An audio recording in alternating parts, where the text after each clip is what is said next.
നിർത്തിക്കോ മുമ്പിൽ വീടാ, ഇനി പോവില്ല.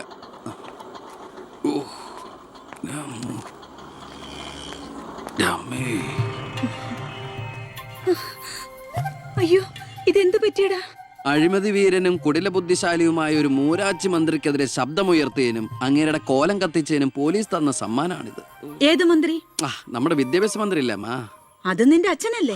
ഞാനത് നിഷേധിക്കുന്നില്ല. കാശ് കൊടുത്ത് ഇടിപ്പിച്ച പോലെ പോയി. എന്നാ ഐഡിയത്? അയ്യോ ഏട്ടാ, ഇത് എന്ത് പറ്റി? ഒന്നുമില്ല മോളെ, ഒന്നും. അയ്യോ, നന്നായിട്ട് കിട്ടിയ ലക്ഷണം ഉണ്ടല്ലോ. വിഷമിക്കണ്ട. ലാത്തിയുടെ ചൂടറിഞ്ഞ തുണക്കുട്ടന്മാർ രാഷ്ട്രീയത്തിലേറെ ശോഭിക്കും. എതിരാളികളെ ലാത്തി കൊണ്ട് അടിച്ചൊതുക്കിയും ചിലർ രാഷ്ട്രീയത്തിൽ വല്ലാതെ ശോഭിക്കുന്നുണ്ട്. പക്ഷെ അതൊന്നും അത്ര ശാശ്വതമല്ല. Every dog has a day. ഞാൻ മകനെയാണ് ഉദ്ദേശിച്ചത്. നീ ഇരിക്കെ, ഞാൻ വിളമ്പാ. ഓ, എനിക്ക് വേണ്ടമ്മാ. ഇത് VIP കളുടെ ടേബിൾ അല്ലേ, ഇവിടെ ഇരുന്ന് കഴിച്ചാൽ അങ്ങോട്ട് ഇറങ്ങില്ല. എനിക്കുള്ള വിഹിതം ഞാൻ അടുക്കള പോയി കഴിച്ചോളാം. ജീവിതകാലം മുഴുവൻ നിനക്ക് അടുക്കളയിൽ കിടന്ന് ഇറങ്ങാനാ യോഗം. ഓ, എനിക്കത് മതി. എന്തായാലും ഞാൻ നിങ്ങളുടെ ഗ്രൂപ്പ് ഓഫീസിന്റെ തിന്നാലല്ലോ വന്ന് നിറങ്ങണത്. എന്നെയും എന്റെ ഗ്രൂപ്പിനെയും പരസ്യമായിട്ട് അവമാനിക്കുന്നവനെന്തിനാ ഞാൻ കഷ്ടപ്പെട്ടുണ്ടാക്കണ എന്റെ വീതം കഴിക്കാൻ ഇങ്ങോട്ട് കെട്ടിയെടുക്കണത്?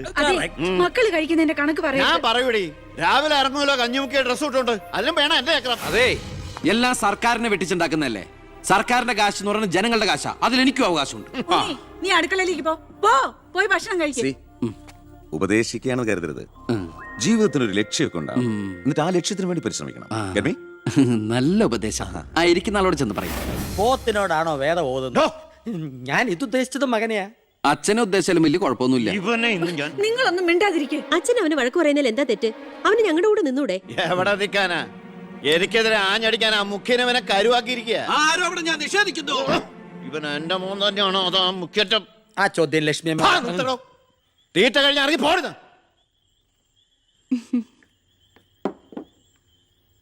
നിനക്ക് അവിടെ പോയിരുന്ന അവരോട് കഴിച്ചാൽ എന്താ? എനിക്ക് അവരോട് ഇരുന്ന് ശരിയാവില്ല ഏട്ടാ. അവരൊക്കെ വലിയ വലിയ കാര്യങ്ങളെ പറയണേ. എനിക്കതൊന്നും മനസ്സിലാവില്ല. എടി, അവരെന്താ പറയണേന്ന് അവർക്ക് തന്നെ മനസ്സിലാവണില്ല. അതാ നിനക്ക് മനസ്സിലാവാത്തത്. അതെന്താ നീ മനസ്സിലാക്കാത്തേ? ചുമ്മാ ഇരിയേട്ടാ. നിന്റെ ഈ വൃത്തിയുടെ സ്വഭാവം കാരണം ഞങ്ങളുടെയൊക്കെ കുട്ടികളെ ഊട്ടി നിർത്തി പഠിപ്പിക്കുന്നത്, നിന്നെ മാതൃകയാക്കി നശിക്കാതിരിക്കാൻ. അതേതായാലും നന്നായി. അവരെന്നെ കണ്ട് പഠിക്കുന്നതിനേക്കാൾ കുഴപ്പാ അവരവരുടെ അച്ഛനെയും അപ്പൂപ്പനെയും കണ്ട് പഠിക്കുന്നത്. ഓ, ഈനാമ്പച്ചിക്ക് മരപ്പെട്ടി കൂട്ട്. ഏയ്, എന്റെ മൂത്തളീനെ മരപ്പെട്ടി എന്ന് വിളിച്ചാണ്ടല്ലോ. ഓ, തുടങ്ങിയ പിന്നെ തമ്മി കണ്ട കീരിയും പാമ്പോ. നിനക്കിത് എന്തിന്റെ കേടാടാ? എപ്പോ നോക്കിയാലും കൂടപ്പറപ്പുകളുമായിട്ട്. അത് പോട്ടെ, അച്ഛനെതിരെ നീ. അമ്മേ, ഞാൻ അച്ഛനെതിരല്ല. അച്ഛന്റെ നയങ്ങളോടാണ് എതിർപ്പ്. അച്ഛന്റെ രാഷ്ട്രീയ നേട്ടങ്ങൾക്ക് വേണ്ടി അച്ഛൻ കാട്ടിക്കൂട്ടുന്ന നെറുകേടുകൾക്കെതിരെ ഞാൻ അറിയാതെ ചോദിച്ചു പോവുകയാണ്. ചോദിച്ചു പോണ്ട, അവിടെ ഇരുന്ന് കഴിക്കേ. പറഞ്ഞ പോലെ കഴിച്ചിട്ട് പോവാം. എടാ, നിന്റെ അച്ഛൻ എത്ര നെറുകേട് കാണിച്ചാലും അങ്ങേര് കഷ്ടപ്പെട്ടുണ്ടാക്കണതല്ലേ നീ ഇപ്പൊ കഴിക്കണത്? അത് മാത്രം പറയരുത് അമ്മേ. അമ്മേ, ഞാൻ കഴിക്കണത് അമ്മയ്ക്കുള്ള കഞ്ഞിയുടെ ഒരു വിഹിതമാണ്. എനിക്കൊരു നല്ല കാലം വരുമ്പോ ഞാൻ ഈ കഞ്ഞി മുഴുവൻ അമ്മയ്ക്ക് ചോറായിട്ട് തിരിച്ചു തരും. അതുവരെ എന്റെ വയറിനൊരു ലോൺ. എനിക്കും എന്റെ ജീവൻ നിലനിർത്തണ്ടേ അമ്മേ?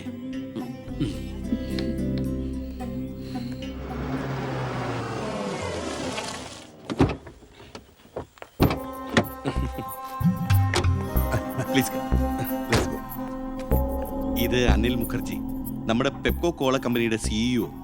ഈവനിങ് ഫ്ലൈറ്റിന് ഡൽഹിയിൽ നിന്ന് വന്നതേ ഉള്ളൂ. അത് ശരി. This is my co brother collector Gopinath. Oh, hello, how are you? Fine. ഞാൻ പറഞ്ഞിരുന്നില്ല അച്ഛാ, ഇവരൊരു പുതിയ പ്ലാന്റ് കൂടി ഓപ്പൺ ചെയ്യുന്ന വിവരം. അയ്യോ, അത് ഉടനെ വേണോടാ. ഇപ്പൊ തന്നെ കോട്ടപ്പുറത്ത് കുടിവെള്ളമില്ലെന്നും പറഞ്ഞ് ജനങ്ങൾ മുറവിളി കൂട്ടുക. ഇനിയിപ്പോ 50 കിലോമീറ്റർ ചുറ്റളവില് ഭൂഗർഭജലം വലിച്ചെടുക്കുന്ന പുതിയ പ്ലാന്റ് കൂടി തുറന്നാൽ ജനവിളകും. ഹേ, അതൊക്കെ ആരറിയാൻ പോകുന്ന വെച്ചാ? കുടിവെള്ള ക്ഷാമത്തിന് സർക്കാർ ചെലവില് നമ്മൾ ടാങ്കറിൽ വെള്ളം അടിക്കും. എന്നാലും അല്ല അച്ഛാ, പെർമിഷൻ കൊടുക്കാന്ന് പറഞ്ഞൊരു 2 കോടി രൂപ ഞാൻ ഇവരുടെ കയ്യിൽ നിന്ന് വാങ്ങിയിരുന്നു.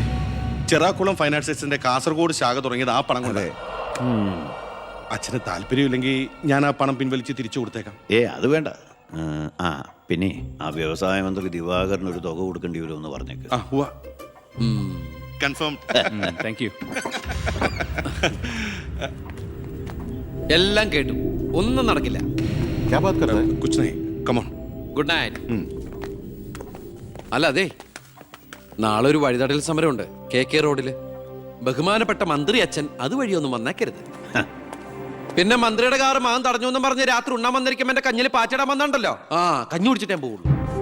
കേന്ദ്ര സർക്കാരിനെ എതിർക്കാൻ വേണ്ടി മാത്രം പെട്രോൾ വില വർധനയ്ക്കെതിരെ സമരം ചെയ്യുന്ന മറ്റ് സംഘടനകളും ഒന്ന് ഓർക്കണം. അവരുടെ സർക്കാർ ഭരിച്ചിരുന്നപ്പോഴും ഇവിടെ അടിക്കടി വില വർദ്ധിപ്പിച്ചിട്ടുണ്ടെന്ന് എന്ന് കരുതി കേന്ദ്ര സർക്കാരിനെ ന്യായീകരിക്കുകയല്ല ഞാൻ. നമുക്കെല്ലാവർക്കും അറിയാം, പെട്രോളിന് വില കൂടുമ്പോൾ ഇവിടെ ഉപ്പ് തൊട്ട് കർപ്പൂരം വരെയുള്ള സാധനങ്ങൾക്ക് അമിതമായ വില കൂടുമെന്ന്. ഓട്ടോ ചാർജ് വർധന, ബസ് ചാർജ് വർധന, ഇതൊന്നും ഇവിടുത്തെ സാധാരണ ജനങ്ങൾക്ക് താങ്ങാൻ കഴിയില്ല. എന്നും സാധാരണക്കാർക്ക് വേണ്ടി നിലകൊള്ളുന്നവരാണ് നമ്മൾ. ഭരണകക്ഷിയായാലും നമ്മൾ ഇത് ഇപ്പോഴൊന്നും തീരുന്ന ലക്ഷണമില്ല. ഇപ്പൊ തന്നെ ലേറ്റാ. ഇന്ന് പരീക്ഷാ ദിവസമായിട്ട് ടീച്ചറെ ഒന്ന് പറഞ്ഞു നോക്കിയാലോ? ഞാൻ പറയാം. 947 നമ്മുടെ മഹാത്മജി നമുക്ക് വാങ്ങിത്തന്ന സ്വാതന്ത്ര്യം നീണ്ട സമരങ്ങളിലൂടെയാണ്. നിങ്ങൾ വാഹനങ്ങൾ കടത്തിവിടണം. ഇതൊരു പബ്ലിക് റോഡല്ലേ? ഇതൊരു പബ്ലിക് മാറ്ററാ. പബ്ലിക്കും കൂടി സഹകരിക്കേണ്ട വിഷയം. പബ്ലിക്കിനെ ബുദ്ധിമുട്ടിച്ചിട്ടാവരുത് വഴിയോര പ്രസംഗം. ഇങ്ങനെ റോഡിൽ വെച്ചിട്ടാണോ പബ്ലിക് മീറ്റിംഗ് നടത്തുക? പബ്ലിക്കിന് വേണ്ടിയിട്ടാണ് മാഡം പബ്ലിക്കായ കാര്യങ്ങൾ പബ്ലിക്കായി പറയുന്നത്. ഇത് പബ്ലിക്കിന്റെ മുന്നിൽ വെച്ച് പബ്ലിസിറ്റിക്ക് വേണ്ടി ഉണ്ടാക്കുന്ന പബ്ലിക് ന്യൂസൻസ് ആണെന്ന് പബ്ലിക്കിന് മൊത്തം അറിയാം. ഏതാ ഈ പബ്ലിക്? ചുമ്മാ ഒരു കാര്യമില്ലാതെ ഒരു ഉടക്ക്. ഒരു കാര്യമില്ലാണ്ട് ഉടക്കാൻ പെങ്ങളെന്താ പ്രതിപക്ഷ നേതാവിന്റെ മോളാണോ? എന്താ പെങ്ങളുടെ പ്രശ്നം? നിങ്ങൾക്ക് ഇതുപോലെ ഓഡിറ്റോറിയത്തിൽ വെച്ച് നടത്തിയാൽ എന്താ? എഴുതി വെച്ചിരിക്കണ കണ്ടില്ലേ? വഴിതടയൽ സമരം ഒന്ന്. വഴിതടയൽ സമരം എങ്ങനെ ഓഡിറ്റോറിയത്തിൽ വെച്ച് നടത്തണത്? എന്റെ കുട്ടികൾക്ക് ഇന്ന് പരീക്ഷയാണ്. എന്നിട്ട് കുട്ടികളെ ബസ്സിൽ. ഓ എന്റെ ഈശ്വര, ഒരു വണ്ടി നിറയെ കുട്ടികളോ? അല്ല, അപ്പൊ കുട്ടികളുടെ അച്ഛൻ എന്താ പണി? ഇതൊക്കെ തന്നെയായിരിക്കും. അല്ലാതെന്താ? ചുമ്മാരിടാ.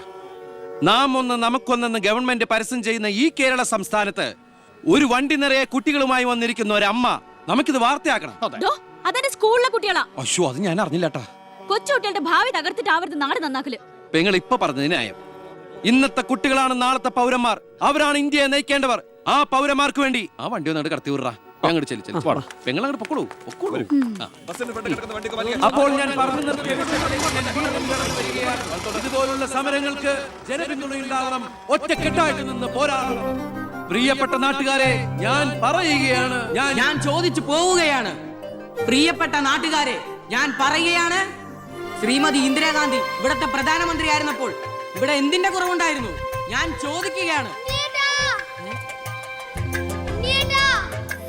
എന്താടി? അയ്യോ, ഇത് പിടിച്ച്. അതെ, നിങ്ങളെല്ലാരും ഇവിടെ ഇരി, ഞാനിപ്പോ വരാം. പിന്നിക്കായിരിക്കോ?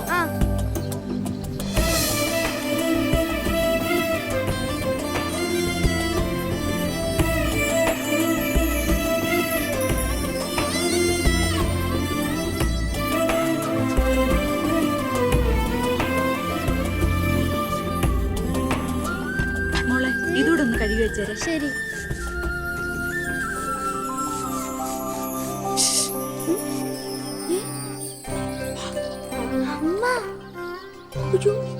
ഇനി മോള് പോയി പഠിച്ചോളൂ, അമ്മ കഴിക്കോളാം. ശരി. എന്താ? ഇതേ ആരും കാണാതെ വേണം വായിക്കാൻ. ആളാകെ 1.5 ചാണയുള്ളൂ. ഇപ്പോഴേ വളഞ്ഞ കാന്താരിയ. അതുകൊണ്ടല്ലേ അവൻ കൊടുത്ത കത്ത് പഠിച്ച്. ദേവകമേ, കുട്ടികളായതുകൊണ്ട് ഞാൻ ക്ഷമിച്ചു. ഇനി വളരുമ്പോഴും അവർ ബന്ധം തുറന്നാ കുഴപ്പാ. നമ്മളായിട്ട് അതിന് സാഹചര്യം ഉണ്ടാക്കണ്ട. അതുകൊണ്ട് ദേവകമ കൊടുത്ത് പൊക്കോളൂ. ലക്ഷ്മി ഒന്നും പറയണ്ട.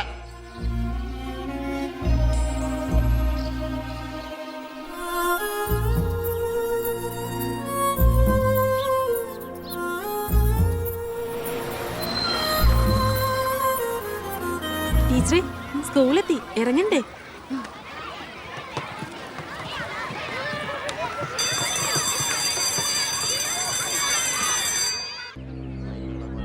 ഓ എത്തിയോ പട രാവിലെ തന്നെ. ജോസ്ബേ, ഓ, എന്താടോ ഇത്? സ്വപ്പ പഴകഞ്ഞ. അതല്ലടോ, പുറത്ത് എന്തോ ആൾക്കാരാന്ന്. ഇവറ്റകളെയൊക്കെ തിരുവനന്തപുരത്തേക്ക് കെട്ടിയെടുത്താൽ മതി എന്ന് പറഞ്ഞോണ്ടോ എനിക്ക്. വീട്ടിലും ഒരു സൗകര്യം തരില്ല എന്ന് വെച്ചാൽ നാശൂലങ്ങള്. എലക്ഷന് മാത്രമേ നമുക്ക് വരെ ആവശ്യമുള്ളൂ എന്ന് ആ പട്ടിണി പാവർക്ക് അറിയില്ലല്ലോ. ഇതിൽ ഭൂരിപക്ഷം പേരും മോനെ കാണാമെന്ന. മോന് നാട്ടിൽ നല്ല ടേസ്റ്റ് അല്ലേ പേരാ.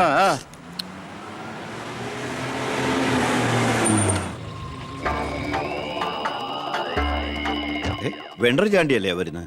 കാശ് എത്ര ഉണ്ടെങ്കിൽ എന്താ വെണ്ടർന്നല്ലേ പേര്. ആ, ഞാനൊന്ന് കുളിക്കട്ടെ. കാക്ക വിളിച്ചാ കൊക്കാവൂ. ഞാൻ ചാണ്ടിയെ ഉദ്ദേശിച്ച്. അയാളോട് മാത്രം അകത്തേക്ക് വരാൻ പറ. ബാത്റൂമിലോട്ടോ.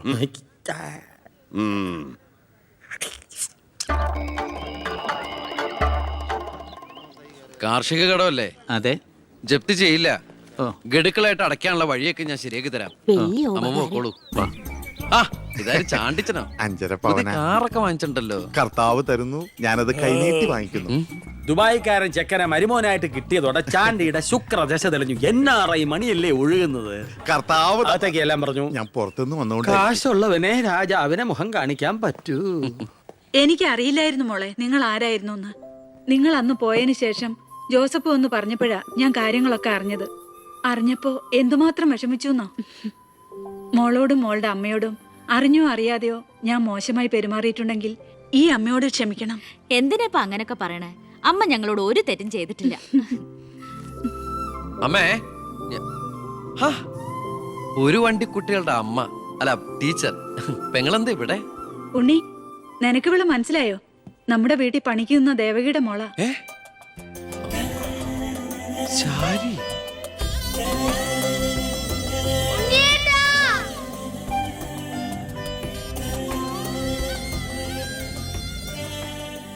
ഇവളിപ്പോ കോട്ടപ്പുറം UP സ്കൂളിലെ ടീച്ചറാണെന്ന് വിശ്വസിക്കാനേ പറ്റണില്ല. പണ്ട് പരീക്ഷയുടെ തലേന്ന് വരെ ഇവളെ കൊണ്ട് ഞാൻ പാത്രം കഴിച്ചിട്ടുണ്ട്. പാവം. സ്കൂളില് ടെമ്പററി വേക്കൻസിയാ. എനിക്ക് മനസ്സിലായില്ല.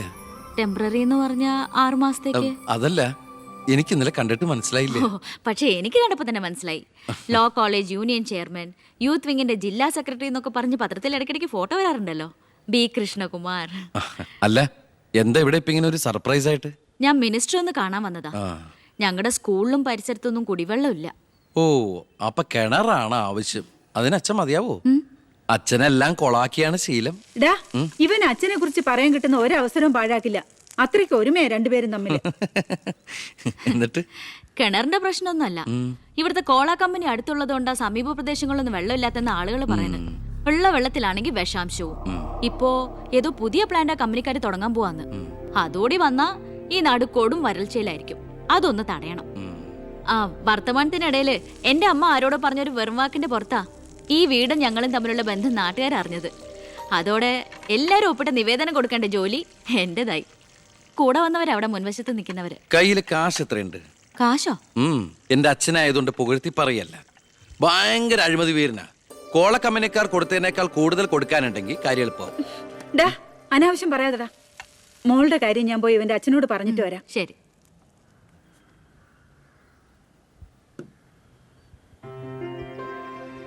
പിന്നെ വിളിച്ചത് കാര്യാക്കണ്ട കേട്ടോ. എന്ത്? പെങ്ങളേന്ന്. ഓ, അതിനെന്താ? അങ്ങനെ കണ്ടോളൂ. അയ്യോ, അങ്ങനെ കാണാൻ പറ്റില്ല. എനിക്ക് ഇപ്പൊ തന്നെ 3 പെങ്ങന്മാരുണ്ട്. ഇനി ഒരെണ്ണം കൂടി താങ്ങാനുള്ളൊരു കപ്പാസിറ്റി എനിക്കില്ല. അതുകൊണ്ട് തനിക്ക് തന്റെ പഴയ സ്റ്റാൻഡ് തന്നെ മതി. പഴയ സ്റ്റാൻഡോ? ആ, കുട്ടിക്കാലത്ത് ഞാനൊരു ലവ് ലെറ്ററിയും ഒരു കത്തി ഞാൻ തന്നില്ലേ. അന്നത് തമാശയായിട്ട് തോന്നിയെങ്കിലും പിന്നീട് ആ തമാശ എന്റെ കൂടെ വളർന്ന് വളർന്ന് ഇപ്പൊ നേരിട്ട് കണ്ടപ്പോ സീരിയസ് ആയി. അന്ന് ഞാൻ സീരിയസ് ആയിരുന്നു. പക്ഷേ ഞാൻ വളർന്നപ്പോ ആ സീരിയസ് എന്റെ കൂടെ വളർന്ന് വളർന്ന് ഇപ്പൊ നേരി കണ്ടപ്പോ തമാശയായി. അതെന്താ? എനിക്ക് ബുദ്ധി വെച്ചതാ. ഏയ്, വെറുതെ ഒന്ന് പോട.